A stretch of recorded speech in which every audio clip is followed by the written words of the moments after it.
रोहन भैया, ओ रोहन भैया। रोहन भैया, आपके माँ की तबीयत अचानक से बिगड़ गई है। जल्दी घर चलिए, चलिए। ये क्या कह रहे हो तुम? चलो। रोहन अपने छोटे भाई राहुल के साथ दौड़ता हुआ घर पहुंचा। वहां उनके बूढ़ी माँ चारपाई पर बैठी थी और पास ही एक वैद्य बैठा था। हाँ रोहन, तुम्हारी माँ के शरीर के अंदर बीमारी ने पूरी तरह से घर कर लिया है, जिसका कोई इलाज नहीं है। चलो भाई, राम राम। इतना कहकर वैद्य वहां से चला गया।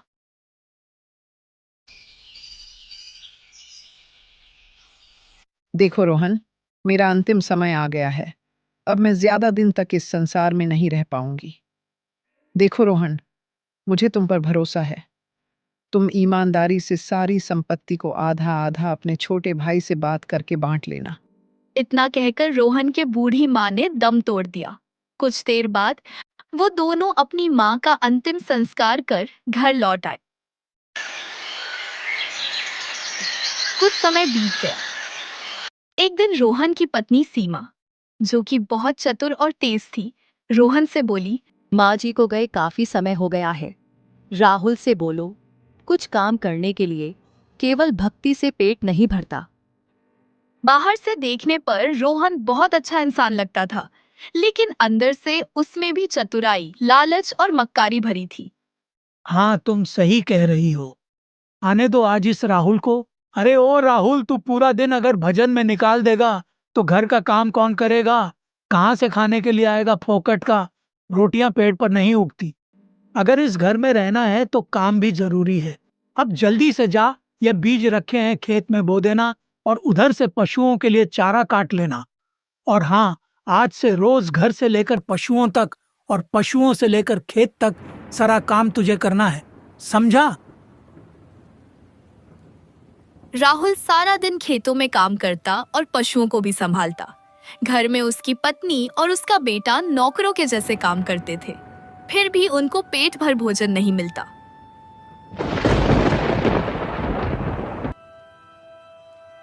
भैया, इस बार तो फसल खराब हो गई है। अरे बैठा होगा, किसी मंदिर में जाकर सही से बीज बोई नहीं होगी तो खराब नहीं होगी तो और क्या होगा? हे भगवान, इसने तो नाश कर दिया हमारा।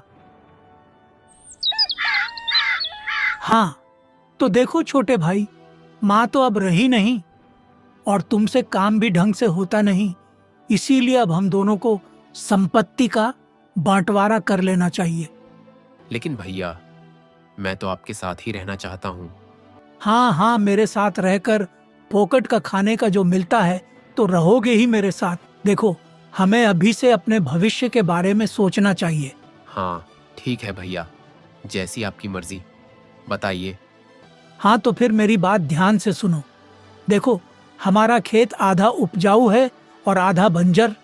उपजाऊ जमीन का हिस्सा मैं रखूंगा, क्योंकि भाई मैं बचपन से ही पिताजी के साथ मेहनत करता आया हूँ, खेती करता आया हूँ, जबकि तुम पूरा दिन अपने भगवान के भजन में लगे रहते हो। और हमारे दो घर हैं, एक ये है और दूसरा घर, उसमें तुम अपनी पत्नी के साथ रहोगे, क्योंकि इस घर पर मैंने काफी खर्चा किया है, इसीलिए मैं यहाँ रहूंगा। ठीक है? ये सुनकर राहुल चौंक गया। तभी उसकी पत्नी सलोनी गुस्से से बोली, ये तो सरासर अन्याय है। आप बेकार के हिस्से अपने छोटे भाई को दे रहे हैं और अच्छे हिस्से अपने पास रख रहे हैं। अच्छा, तो अच्छा हिस्सा चाहिए तो भाई अच्छा हिस्सा पाने के लिए बहुत मेहनत करनी पड़ती है। वह तो तुम्हारे पति ने किया ही नहीं, पूरा दिन भगवान के भजन कीर्तन में लगा रहता है, तो वह भगवान तुमको अच्छा हिस्सा खुद दे देगा। काटोरा उठाओ और जाके मांगो अपने भगवान से, अभी दफा हो जाओ यहाँ से। देखिए भैया, मेरी पत्नी सलोनी सही कह रही है। खेत का आधा बंजर हिस्सा अगर आप मुझे दे देंगे तो मैं खेती कैसे करूंगा? अब देखो, वो सब मुझे नहीं पता भैया, लेकिन बंटवारा तो ऐसे ही होगा। जिस दूसरे घर की आप बात कर रहे हैं, वो घर नहीं बल्कि एक झोपड़ी है। तो मैं क्या कर सकता हूँ? अपने भगवान से कहना, वह बना कर दे देंगे तुमको अच्छा घर। ये क्या बात कर रहे हैं भैया? आप गलत बांटवारा कर रहे हैं। मैं इस बांटवारे को नहीं मानता। बांटवारा होना चाहिए तो पूरा न्याय से होना चाहिए। खराब खराब चीज हमारे हिस्से, अच्छी अच्छी चीज आपके हिस्से। यह बांटवारा होता है क्या? यह तो मनमानी है। मनमानी है तो फिर ठीक है भैया। अगर तुम इस मामले को पंचायत में ले जाना चाहते हो तो तुम्हारी मर्जी। इस गांव का मुखिया मेरा दोस्त है, वो भी मेरी ही बात मानेगा। समझ गए? अभी जो मिल रहा है रख लो, बाद में कहो ये भी न मिले। बेहतर यही होगा कि पंचायत तुम्हें जलील करे और कुछ न दे। उससे अच्छा है कि ये मामला घर की चार दीवारी में सुलझा लो। हाँ ठीक है भैया। तो फिर ठीक है भाई, हो गया फैसला। तुम अभी और इसी वक्त ये घर छोड़कर चले जाओ। राहुल आंखों में आंसू लिए अपना सामान उठाकर दूसरे घर में चला गया। सलोनी ने बिल्कुल सही कहा था। वो घर नहीं बल्कि केवल एक झोपड़ी थी। तुम्हारे बड़े भाई ने हमारे साथ इतना बड़ा धोखा किया। वो पूरी तरह से बेईमानी पर उतर आए और तुमने कोई आवाज भी नहीं उठाई। सलोनी, तुम भगवान पर विश्वास रखो, वह सब कुछ कर सकता है। ये सब तो ठीक है, लेकिन अब आप क्या करेंगे? क्या कभी बंजर जमीन पर अनाज उगता है? मुझे भगवान पर पूरा भरोसा है। भगवान ने मुझे 2 मेहनती हाथ दिए हैं। देखना तू सलोनी, मैं बंजर जमीन का सीना चीर कर उसमें बीज बो दूंगा, और अगर भगवान की कृपा रही तो उसी में अनाज उगाकर गांव वालों को दिखाऊंगा। तू देखना।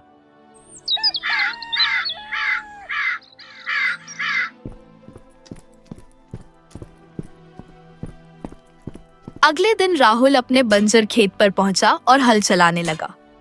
तभी गांव का एक व्यक्ति वहां आया और राहुल से बोला, अरे राहुल भैया, ये क्या? अरे भैया, ये तो जमीन बंजर है, इसमें मेहनत करके अपना समय क्यों बर्बाद कर रहे हो भाई? राहुल कुछ नहीं बोला और जमीन पर हल चलाता रहा। वो व्यक्ति वहां से चला गया, लेकिन राहुल ने अपनी मेहनत करना जारी रखा।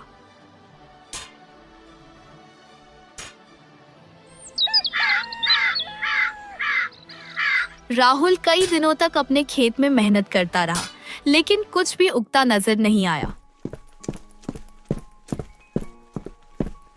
थक हार कर एक दिन वो घर पर उदास बैठा था। तभी उसकी पत्नी सलोनी आई। मैंने आपसे पहले ही कहा था, बंजर जमीन पर हल चलाने से कोई फायदा नहीं। सलोनी, काश मेरे पास एक बैल होता तो मैं इसी बंजर जमीन पर अनाज उगाकर दिखा देता, लेकिन मैं करूं तो क्या करूं? अरे, मेरा बदन टूट रहा है मेहनत करके। ये बंजर जमीन है, मेरा शरीर दोपहर के बाद साथ छोड़ देता है।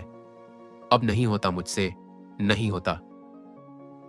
मुझे तुम्हारी मेहनत पर पूरा भरोसा है, लेकिन तुम्हें ये भी सोचना चाहिए कि घर पर भी अनाज खत्म होने को है। तुम्हें कोई और धंधा शुरू करना चाहिए जिसमें इतनी आमदनी हो जाए कि हम तीनों को 2 वक्त की रोटी पेट भर कर मिल सके। लेकिन सलोनी, दूसरा धंधा या व्यापार करने के लिए धन की आवश्यकता होती है, और मेरे पास तो कुछ भी नहीं है। निराश मत हो, तुम साहूकार के पास जाओ। हमारे गांव का साहूकार बहुत अच्छा है। वो लोगों को कर्ज देता है और ब्याज भी बहुत कम लेता है, और ज्यादा सख्ती से वसूली भी नहीं करता। यह सुनकर राहुल की आंखों में चमक आ गई। हाँ, शायद तुम सही कह रही हो। मैं जाता हूं। अगले दिन राहुल साहूकार की हवेली पहुंचा और उसे सारी घटना बताते हुए बोला, साहूकार जी, बस इतना कर्ज दे दीजिए कि मैं कोई छोटा मोटा व्यापार शुरू कर सकूं, और जैसे ही मुनाफा होगा सबसे पहले मैं आपका कर्ज ब्याज सहित लौटा दूंगा। बस थोड़ा सा दे दीजिए। मैं केवल तुमको 1 महीने के लिए धन दे सकता हूं। तुम्हें मेरा कर्जा 1 महीने के अंदर लौटाना होगा। ठीक है साहूकार जी, मैं आपका सारा धन 1 महीने के अंदर लौटा दूंगा। साहूकार ने उसे 10 मुद्राएं दे दी। आगे की कहानी के लिए फॉलो कर लेना।